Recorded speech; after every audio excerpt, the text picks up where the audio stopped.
The universal translator was supposed to be foolproof. That's what Commander Chen had said during the briefing before humanity's first diplomatic mission to the Zelthari homeworld. Marcus Webb, a junior xenolinguist, had nodded along with everyone else, trusting in the technology that had taken decades to perfect. He should have known better. The grand hall of the Zelthari capital was breathtaking, towering crystalline structures that caught the light of their binary suns and scattered it into patterns that seemed almost alive. Marcus stood among the human delegation, trying not to gawk like a tourist while the Zelthari dignitaries approached. They were striking beings, the Zelthari, tall and slender, with skin that shimmered in shades of deep violet and blue. Their eyes were large and multifaceted, catching light like gems, and delicate bioluminescent patterns traced along their forearms and necks. Pulsing gently with what Marcus had learned was their equivalent of a heartbeat. The lead diplomat, Ambassador Velsera, stepped forward to greet Commander Chen. Marcus found himself standing beside a younger Zelthari, who appeared to be part of Velsera's entourage. She was reviewing a datapad, her luminescent patterns flickering in concentration. Marcus's translator earpiece crackled. He tapped it, frowning. The device had been acting up since they'd entered the hall, something about the crystalline structures interfering with the signal. The young Zelthari noticed his discomfort and turned toward him.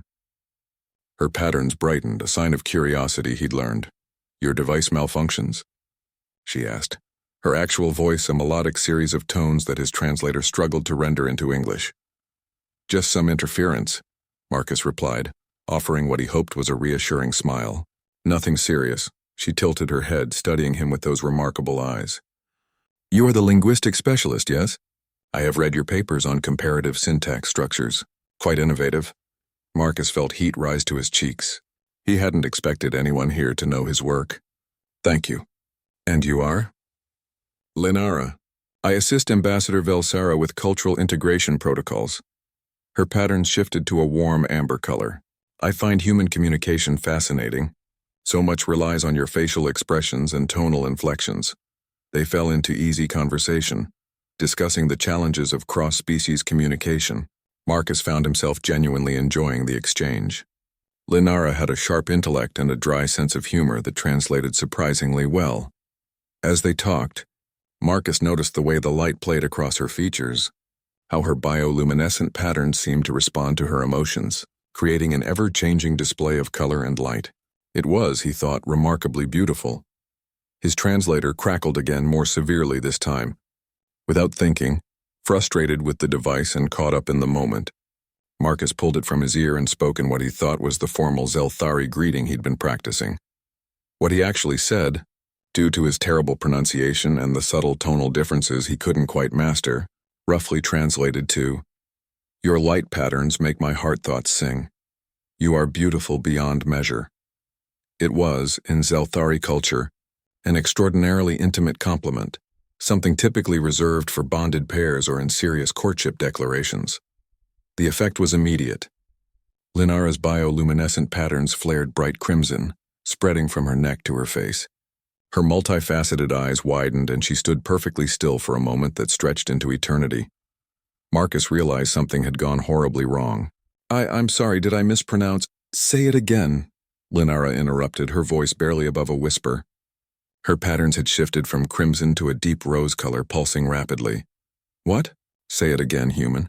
Her eyes met his, and there was something in that alien gaze that transcended species.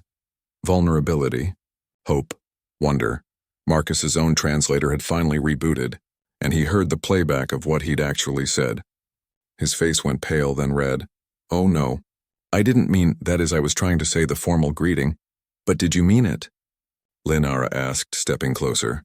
Around them, other Zelthari had noticed the color of her patterns and were watching with barely concealed interest. In their culture, such a display was significant. Marcus could have denied it. Should have, probably, for the sake of diplomatic protocols and professional boundaries. But he looked at Linara, really looked at her, at the hope in her strange and wonderful eyes, at the way her patterns fluctuated with nervousness and anticipation. Humans, he thought, had always been terrible at following the sensible path.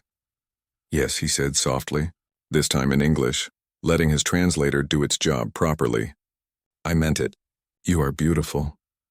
Linara's patterns blazed like a sunset, warm oranges and soft pinks, and the sound she made was something between a laugh and a sigh.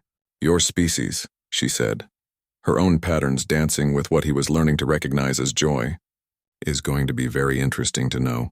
Across the hall, Commander Chen was having a mild panic attack as his xenocultural advisor explained what had just happened. But Marcus barely noticed.